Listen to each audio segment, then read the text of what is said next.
Guys ahead. Can you just go through, I guess you let a defender run by you, set your feet. Must have looked good coming off your hands. Yeah. Well, sometimes you make them, sometimes you don't. You know, it's good things. We gave ourselves a chance after being down most of the game, being down 20. And we had shots to tie and shots to take a lead. That just shows something about the fight of this ball club. You talked about you work with these guys. Now you're at a point this team is where they've got to make sure they don't overlook anybody too, isn't it?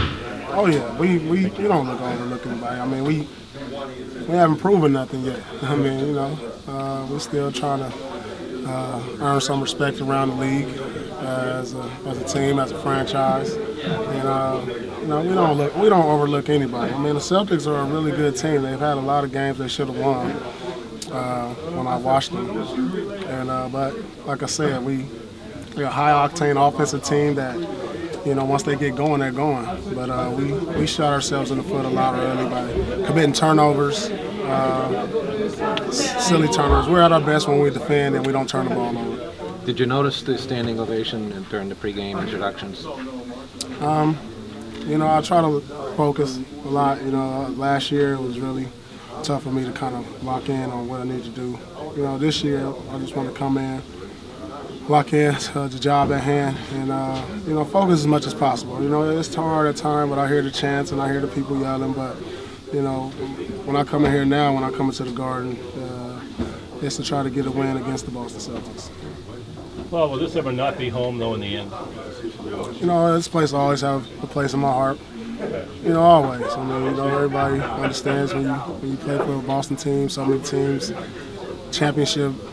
No one in this town ever forgets that. You know, just like we still celebrate Larry, Kevin, you know, those guys, you know, when they come around here. You know, these are our true fans. You still want to come back here when your playing days are over? Well, you know, see if the opportunity presents itself. You know, maybe if there's an opportunity, I would love to. You have my job. That's too stressful, man. Look, it's too stressful. How about mine? I see you. I might not have a shoulder by then. Nah. You hugged Rondo and Bradley afterwards. Did you say anything to those guys? Oh, it's just a mutual respect, man. You know, they understand, you know, just being with this franchise a long time, things I've been able to accomplish, not only on the court, but off the court. And I think, you know, the fans here really value that also. So, you know, I was saying hi to some of the long-time season ticket holders, and Brad was right there saying hi to him. And, you know, Rondo, we still talk. We text all the time between me. We have a group text between me, him, Kevin, Big Baby, Perk. We all group text at least once a week. What do you think it's like for Rondo to be basically the last one from the championship team, still here on a rebuilding situation? You know, he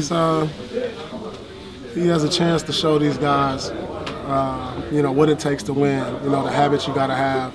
You know, he's grown up before our eyes when I was here. Now he's become the leader here. And it's good for him to re-experience it on his own. You know, the one true all-star, the veteran, the one the guys look up to for guidance. And, you know, he's accepted that role. And, you know, it's tough. It's a demanding role, especially in this situation where you're losing. But he's up for the task. You know, I've had time. It's frustrating, definitely.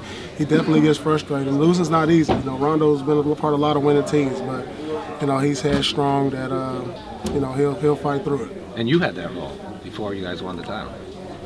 Well, yeah. I mean, I had to embrace that role also. You know, it was frustrating at those times, as you remember. So, you know, you learn a lot in these situations. Oh, this has worked out pretty well for you. Has it not? Has it been what you expected it to be? You know what? You don't really know what to expect when you go into new situations, but you know, the team has embraced me, the city's embraced me here in Washington, and the young fellas opened me up, accepted me with open arms, and you know, they're real receptive to my leadership in the locker room and on the court and what I try to show them, and some of the things I've learned about being professional and, you know, everyday focus and going in the game and practicing every day. So, you know, I really like the eyes and ears and attention that I'll be able to share some knowledge and pass on, you know, what it takes to be a winning team around here.